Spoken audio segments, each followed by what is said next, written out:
Arkadaşlar, bugün sizlerden 6. siniflər üçün liseylere qəbul imtahanına uyğun belə bir sualın izahına baxırıq. İlk növbədə verilmiş bu kəsri məxrəci A olan iki kəsrin fərqi şəklində yazıram.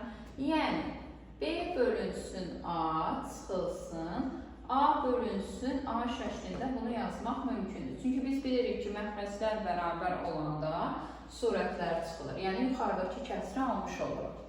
Burada baxırıq ki, A bölünsün A bizə verəcək 1-i, A-ni ixtisar etsək. Alırıq ki, B bölü A bərabərdir. Bu mənfi 1-i sağa keçirdəndə olur, üstə gəl 1. Yəni, B bölünsün A kəsini birbaşa tapırıq ki, qiyməti 3-dür.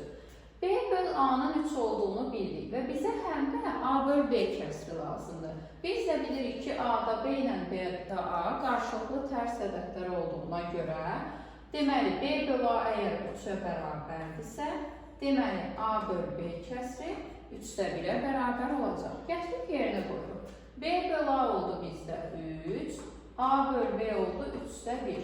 Bunları toplayanda bu da olacaq 3 tam 3-də 1, cavab olacaq D variantı.